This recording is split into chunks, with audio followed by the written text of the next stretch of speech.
Hello, it is Neal Romanek, and welcome to the Feed Genius interview. Today, I have the pleasure of talking to someone who knows just about everybody in the media technology industry and who has clients that span the entire spectrum of broadcast tech.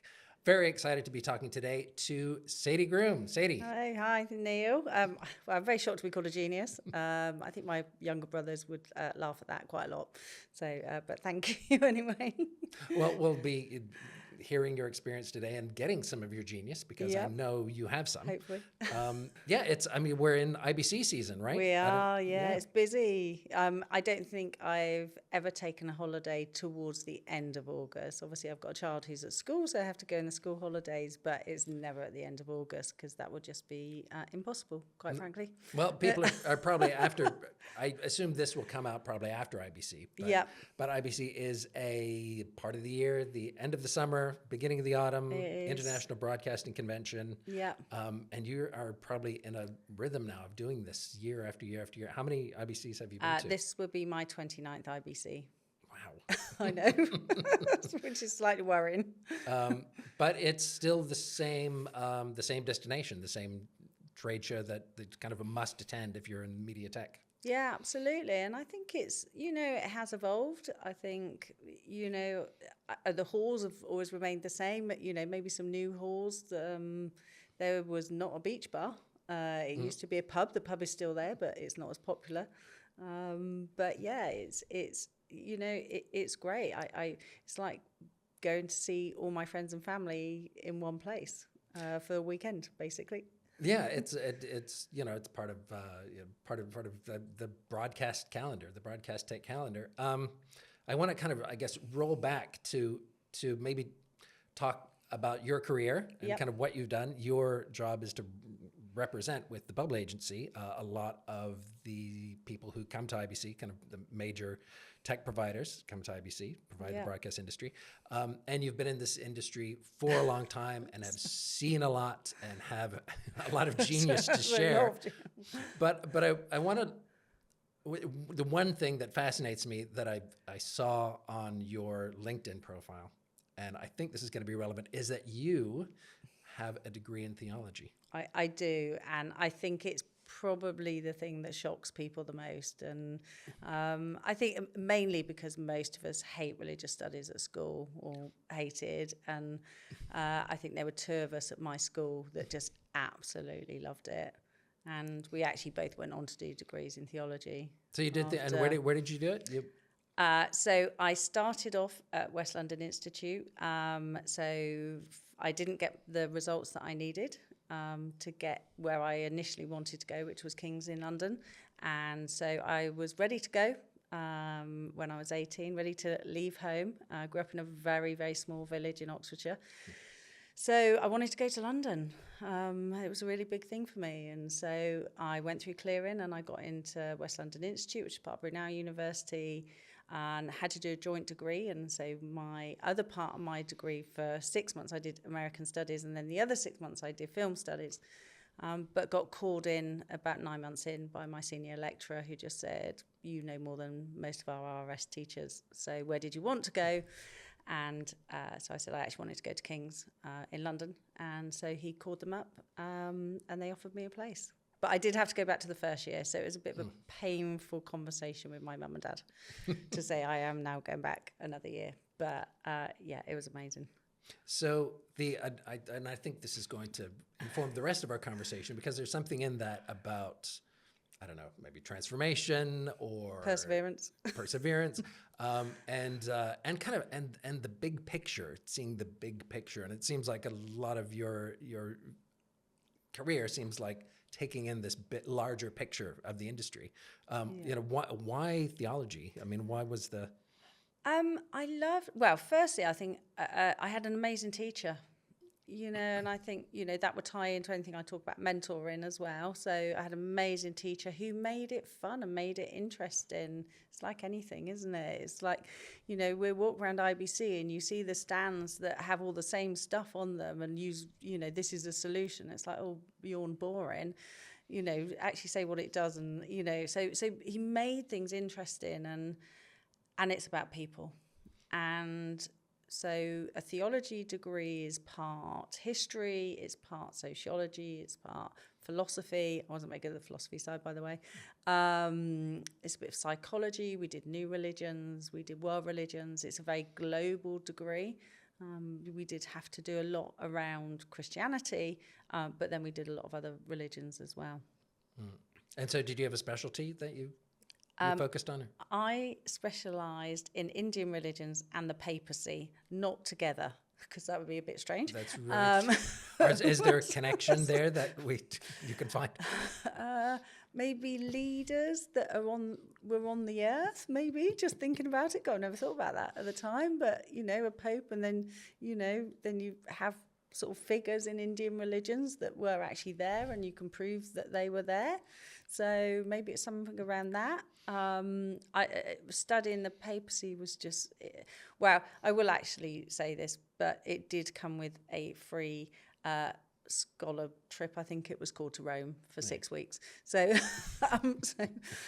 so that was very interesting. But those were the main two things that I studied when I was doing it. Amazing. I would love to keep talking in great depth about religious studies, but I think that maybe gets on again to this idea of transformation, that you, in addition to the Bubble Agency, you created Rise. Yep. You're a co-founder of Rise, Women in Broadcast. The founder. Well, actually tell me about, how did that come about? I was on the board of Women in Film and TV. So it's something that I'd always been very passionate about. And actually, my awareness to gender issues, I would say, came around when I had my son. So he's now 15. And people were saying things to me, and I was, especially when I was pregnant, I was treated in a very different way. I nearly lost the business. People would come straight out with it and say, oh, well, maybe we think we'll cancel your contract because, you're obviously losing all your brain cells and you might just want to stay off work. And this is like 20... This is 2029. 2010 or something. Yeah. So... we're not like talking like the 60s. No, we're definitely not talking the 60s. I look good, but not that good. No. And so that, when I came back after like 6 months, I was like, right, okay. And I just kept thinking, right, I need to do something about this. So I joined Women in Film and TV because that seemed the obvious place to go, and eventually got on their board. And 2 of their board meetings a year were the weeks of NAB and IBC. And so I would say to them, well, I can't go because I'm at NAB and IBC. And they were like, well, sort of, we don't care. And I said, but there's this group of women in the technical side of the industry that aren't being looked after. There's no mentoring, there's no network, there's no community, career accelerator programs, anything. And they just said, well, if you want to do it, go off and do it. So Rise was originally called something else. We called it FBI, as in females in broadcast industry, and then got a lot of demand to set up in the US. So we thought we ought to not call it FBI. And I remember sitting there about 6 weeks before IBC, and we were going to launch it at IBC with a new brand. And I didn't want it to be women in something. I wanted it to be more about what I wanted women to gain from it and what I thought that they could do. I've always had the saying that there isn't a glass ceiling, there's a glass ladder. And I just thinking about that and thought, I know Rise. So that was it, and we launched it. We did an event at IBC. About 8 months later, I got approached by Carrie, who then we formed the mentoring program, and that was in 2017.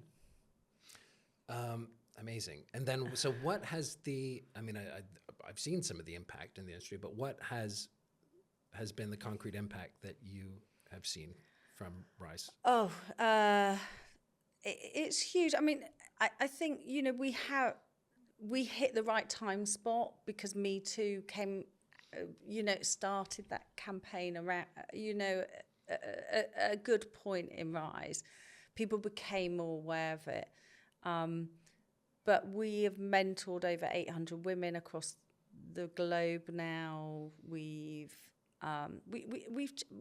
I think it's like what I hear from people. I was at an event recently, and somebody just came up to me and said, "You have literally changed my life. You changed my career, but you changed my life because of that."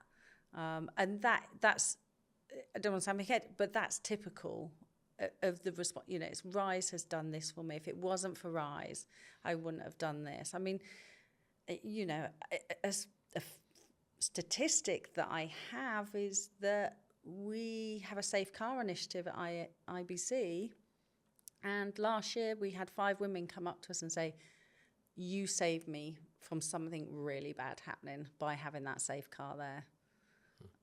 So, you know, we do have results.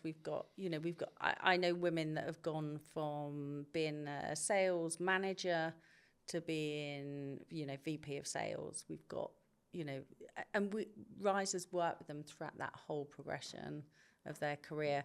Once you're in, there's, you know, most people don't get out, but also actually some women have realised that actually once they've joined Rise, they've gone through the mentoring program and they've gone, actually this career isn't for me, and that's a good thing too, because they've gone off and done other things. So, but I think, you know, what Rise has done is just heighten the awareness. Somebody told me when I launched it that I was absolutely crazy for putting my head above the parapet and talking about it. And then they said something else to me about 10 minutes later, and I won't say what it was, but that is why this is needed. So putting your head above the parapet that's interesting. It's like there's an understanding that, like, oh no, we support women, but not really. Yeah. That there's sort of there's an understanding that there's a parapet. Don't put your head above that. Yeah, exactly. And so, I mean, I think now is a really interesting time with that, and you're operating a global business. You operate in the UK and in the US, and there, I would say that, you know, that there's people have noticed some of the strides being made in the past decade and don't like that so much.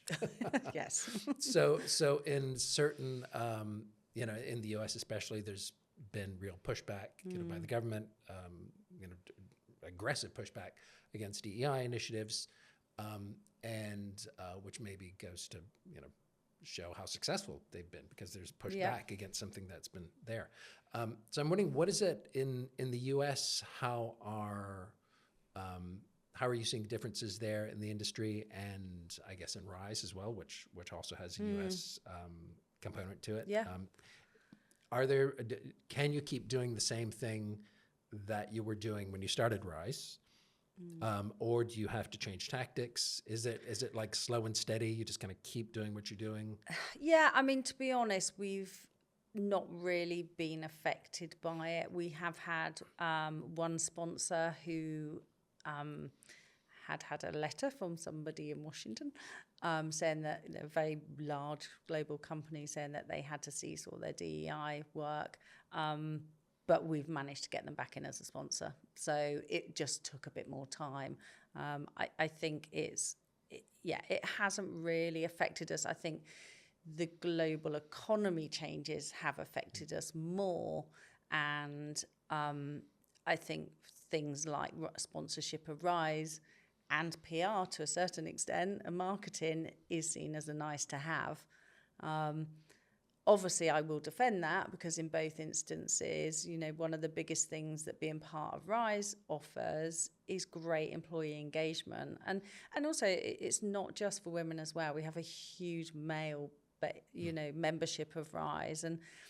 And employee engagement is huge in the companies that sponsor and get involved with Rise. So I think from a bubble perspective, you know, we're just doing what we're always doing out there. And I think running a global business is interesting. There are things, you know, that I have to be careful about what I say, because I do have a US business. But there are, you know, there are differences to running businesses out there as well. So maybe tell me about how those got set up. So you had started in the UK. Yep. And obviously the companies you're working with are, you know, global companies. Yep. They're working with broadcasters and production companies everywhere. So how did the U.S. offices and personnel start becoming a permanent part?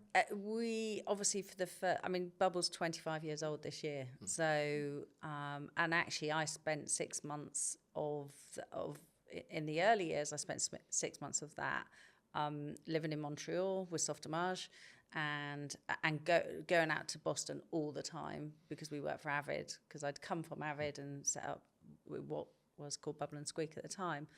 And that we just kept getting to the point where it was like, I need someone on that time zone. And I think, we probably had about 4 people in the agency at the time. And we're all coming up to the shows, especially. We were working like midnight every night, because if someone makes a amend to a press release and then they wanted to go back, they couldn't wait for the next morning. So, and contacting the press about appointments, all those sort of stuff.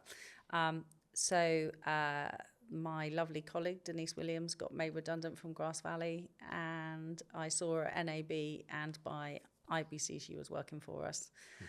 That was the start. We then employed some other consultants who are all still with Bubble. And then 4 years ago, last week, Kim Wiltshire joined us and set up the LA office. So obviously she is a Brit in LA, but she's been there a while. And we've grown that now. So we have a team of 5 in LA. And then we made an acquisition in December last year. So we have another 2 employees in what we call the Greater Boston area, i.e. New Hampshire. And then we have an employee as well in Boston now. So that's amazing. So what is it like doing that? You're kind of operating that global business and having to deal with, as you were saying, sort of different attitudes, different requirements. But maybe things are a bit. Firstly, you're American, but it's, America is 52 different countries. So I have to have a business license because I had an employee in Colorado and she's not with us full time anymore. So actually, effectively, I don't need that, but I've now got it. I have to have a business license in Massachusetts. I have to have a business license in New Hampshire. It's all these little things so there's an operational thing. People get paid every 2 weeks in America. We pay everyone monthly in the UK. So there's things like that you really have to learn, and just different terminologies around business operations. We were very lucky. We had an accountant there who's English. So we had a network to go to, but we have one client that still pays us by check. So there's that thing, there's the attitude and culture thing as well. And I run in a global business. I have to be very aware of what I say sometimes. I do an email every Friday to my team called Thank Bubble It's Friday. And I would start off writing it and I'll be like, oh, hasn't the weather been great here? And then I'll be like, oh, no, because it hasn't been in LA and it hasn't been in Boston. So I can't say that. And so you just have to think about it. I think I've had to be prepared to travel. And one of the things that annoys me most in life is when people say, oh, on the road again, are we? Oh, you travel so much, you do all this. And I'm like, yes, I run a global business. Would you say that to a man? No. My brother travels all the time, works for Cisco. Does he ever get that? Never. I get it all the time. But you have to be prepared to travel if you're going to have a global business. So I've been to the US 6 times already this year. Wow. I've got 3 more trips to go. But that's what it is.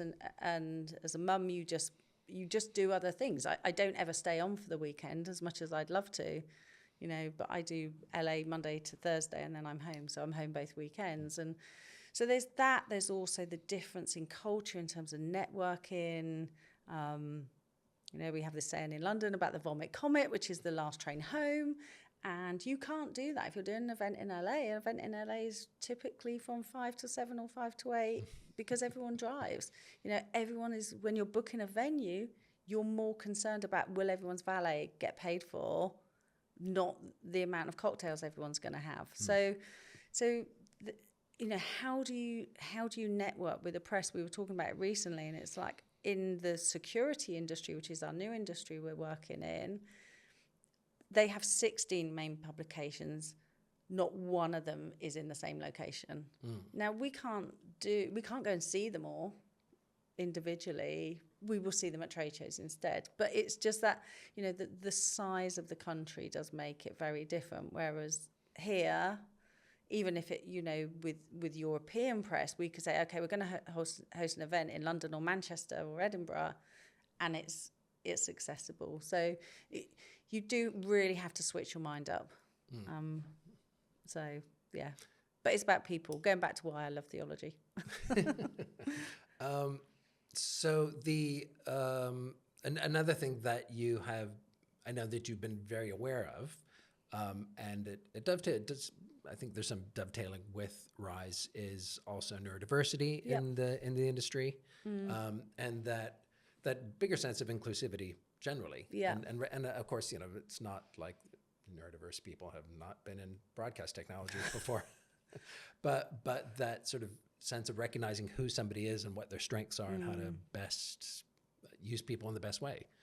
Yeah, I mean, I'm neurodiverse. So I was assessed for dyslexia when I was 48, when my son was getting assessed. And because I had to sit with him through the assessment, I was like, well, I do that, and I do that, and I do that. And so she said, would you like to go through the assessment? I was like, absolutely. And I am very high function. I don't know what the word is, but, I do have quite bad dyslexia.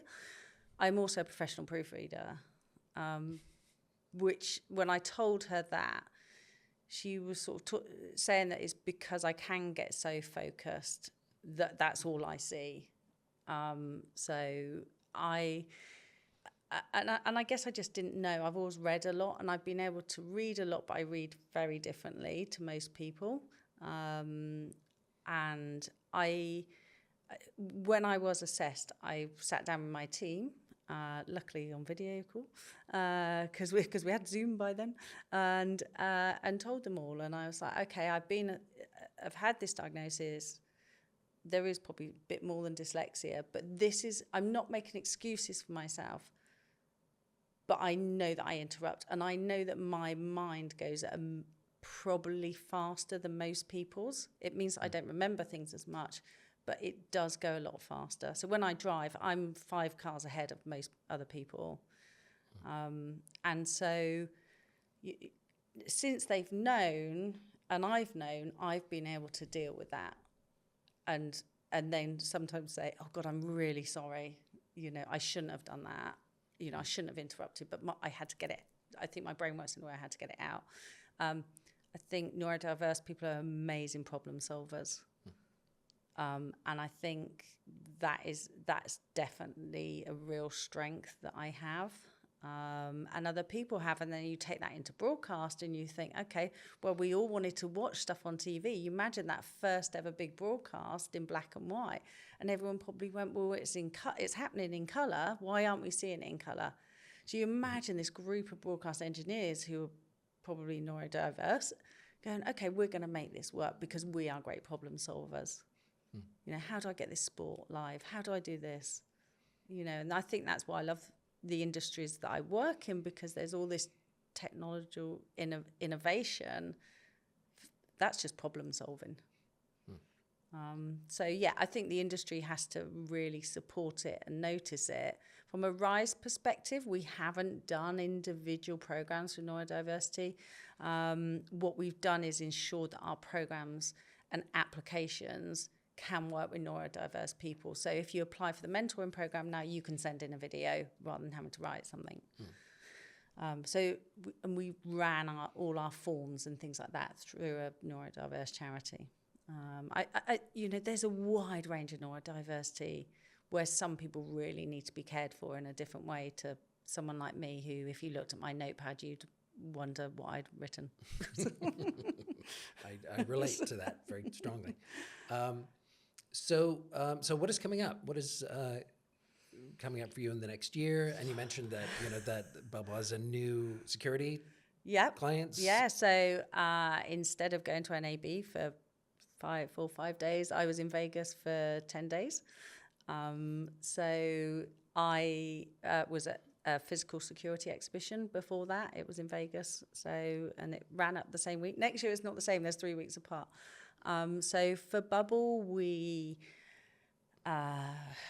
there's some potential other acquisition news coming up. There's, looking into how we expand into this new sector. Making it a bit more Bubble, because they don't know our brand. It was very interesting for me going to a trade show where I knew 3 people and they were the people I'd employed. So it is very different. So I'm doing a lot of work on that. We are launching a series of events called the Insights Table, where we will be getting marketeers to come and have lunch and listen to a speaker.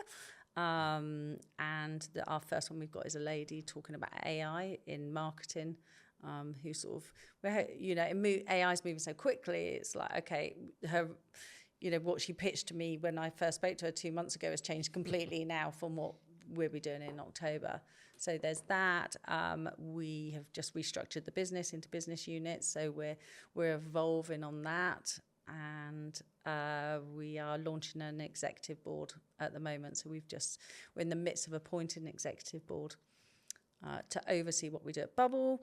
Then at Rise, we'll be launching our first ever mentoring program in the Middle East. We will be launching a chapter in Canada and one in Mexico. We've got the awards coming up in November. We've got a huge range of activities at IBC. A lot. I think, we're relaunching Strive to Rise, which is our accreditation, so companies can be accredited to see how their gender diversity policies work, what they've got, what they're doing in terms of interviews, so they'll be able to gain an accreditation on that, but not just an accreditation, a level of that, so they can look how they can improve as well. We also launched Rise AV this year, and that is going great guns in the AV sector. We have ISE coming up, which will be here before we know it, which is a massive show for us as well. And then lots of stuff on the sports side as well within Rise. So, there's a lot going on. So amazing. But I am that give a job to a busy person. Mm-hmm. So, and I think, just talking back to sort of education, I am also on the board of a university. So I think that just shows how much I love education. And I think I also do quite a few talks on why business owners should get non-executive roles whilst they're in a business rather than waiting for sort of retirement, semi-retirement to get non-exec roles. Because it's better to do it when you're working, just because I meet so many new people and learn so much more by doing it now. So always busy. Always learning. Always learn, exactly. And and if I'd won that Euro Millions this week, what was it, 210 million? Then the first thing I would do is go back to university. What would you study? After I've been on holiday. Would you go back to theology? No, I'd go. There's a master's degree at SOAS in Japanese religion. Oh, amazing. So that's what I would like to do. And, after I've been on holiday and bought lots of new handbags. Good. Thank you for joining us for this Feed Genius interview. Be sure to sign up for the Feed newsletter, and we'll see you next time.